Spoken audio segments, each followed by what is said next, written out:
Serge. Alors aujourd'hui, parlons de la peur du regard des autres et de la peur du jugement qui peuvent avoir des conséquences néfastes sur notre quotidien. Qu'il s'agisse de choix anodins comme la couleur du pull que vous allez porter aujourd'hui ou de décisions majeures, le regard des autres influence sans cesse notre vie. Et souvent, par crainte du jugement, nous renonçons à ce que nous voulons vraiment. Alors donc aujourd'hui, je vais vous donner quelques petits conseils pour vivre pleinement votre vie, pour lâcher prise. Mais avant tout, pourquoi avons-nous peur du regard des autres? Alors, depuis toujours, nous vivons en communauté. L'homme, en général, vit en communauté. Et vouloir faire partie d'un groupe est un mécanisme psychologique tout à fait naturel. Il s'agit même d'un instinct de protection, de survie. Vouloir faire partie d'un groupe est un gage de sécurité. On se sent beaucoup moins vulnérable en groupe que tout seul. Alors maintenant, aujourd'hui, avec nos différents modes de vie, notre confort de vie, on veut toujours faire partie d'un groupe, mais on veut également affirmer notre individualité. L'exemple type, c'est l'enfant au sein de sa famille, quand il devient adolescent, va être à la recherche de son identité, à la recherche de son autonomie. Pareil, dans une entreprise, vous faites partie d'un groupe, mais chacun va chercher à accroître ses capacités. Et ainsi, vouloir exprimer son individualité au sein d'un groupe est un véritable besoin d'épanouissement. Et donc, pourquoi avons-nous encore peur du regard des autres? En fait, tout le monde s'inquiète du regard des autres. Oui, ne faites pas non avec votre tête, tout le monde s'inquiète. Mais cette inquiétude diffère selon les personnes.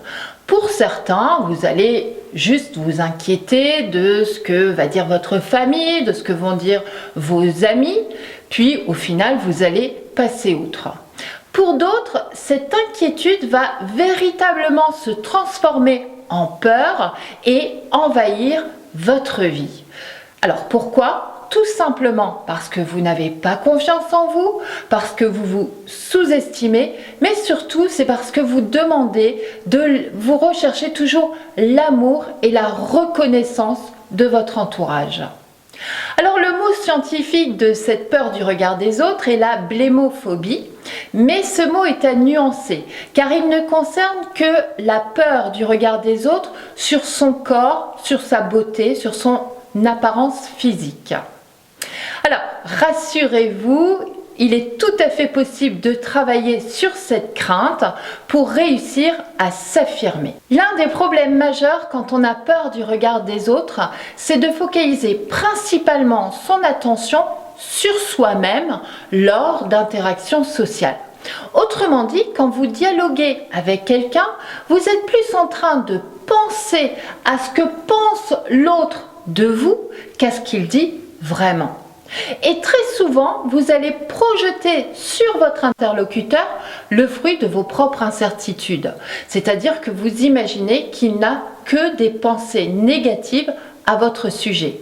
Par exemple, vous avez un complexe par rapport à votre poids, vous êtes constamment en train d'imaginer qu'il a vu vos bourrelets, votre double menton, etc.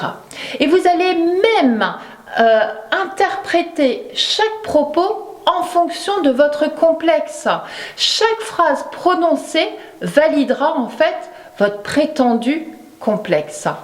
Par exemple, la personne dit « je n'aime pas les donuts », automatiquement vous allez vous imaginer « ah oui, elle a vu mes bourrelets, elle dit ça pour moi parce qu'elle pense que j'en mange tous les jours, tous les 5 minutes, etc. etc. » Ridicule, mais c'est une réalité. Beaucoup d'entre nous imaginent ces choses négatives.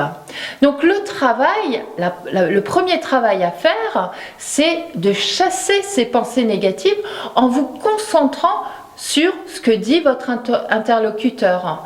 Alors c'est vrai, les pensées négatives reviendront, mais elles finiront par disparaître. La personne qui dit « je n'aime pas les donuts », c'est un fait. Cela n'a rien à voir avec vous. Et sachez qu'elle ne pense même pas un dixième de ce que vous vous imaginez. Vous n'êtes pas non plus le centre de l'univers de votre interlocuteur. Il n'y a que vous qui pensez ces choses-là. Et puis, vous ne passez pas à la loupe votre interlocuteur. Alors pourquoi cette personne le ferait-elle? Alors maintenant, quand bien même une personne vient à vous juger négativement, quel est le problème? Quel est le risque? Il faudra ici relativiser ces jugements. Quel est le problème si votre voisine n'aime pas la couleur de votre pull? Quel est le problème si votre ami trouve que vous avez grossi ou que votre collègue trouve que vous êtes trop bavard? Quel est le réel risque? En fait, ici, ils n'émettent que leurs avis. Ok, ça manque peut-être un peu de tact, mais ils n'ont que ce pouvoir, émettre leur avis. Ils n'ont aucun pouvoir pour impacter votre vie, votre existence. Et puis, sachez qu'on ne peut pas plaire à tout le monde. Enfin, concernant principalement la blémophobie, il va falloir véritablement aimer votre corps, aimer votre apparence. Et là, je vous renvoie à ma première vidéo sur le mental. Faites un point sur votre beauté. Quels sont vos atouts? Oui, vous en avez, j'en suis sûre. Évitez également de vous comparer aux autres, même si parfois cela permet de relativiser nos propres défauts. Qui n'a pas déjà dit « Tiens, cette présentatrice a le même âge que moi ». D'accord? On se comprend? Chouchoutez votre corps, il ne demande que ça. Et évitez de monter constamment sur votre balance. Cela, en fait, vous restez focalisé sur votre problème physique et cela engendrera frustration, régime, restrictions, etc., etc. Donc, et en plus de cela, vous savez que de temps en temps, vous avez plus d'eau dans votre corps, les muscles pèsent plus lourd que la graisse et donc la balance n'est pas toujours très juste avec vous. Et enfin, faites du sport. Cela permettra d'avoir confiance en vous, cela libérera également les hormones du bien-être. Et donc, la peur du regard des autres peut être une vraie plaie, autant au quotidien que sur la durée. Mais tenter de vouloir plaire à tout le monde vous demandera beaucoup d'énergie, beaucoup de sacrifices. Arrêtez de vous adapter aux autres. Vous allez attirer beaucoup plus de sympathie en étant naturel, en étant vous-même, qu'en jouant un rôle qui n'est pas le vôtre. D'accord? Allez, la semaine prochaine, on se retrouve pour améliorer son transit intestinal et mercredi, on fera des abdos fessiers. En attendant, je vous embrasse et je vous dis à très bientôt.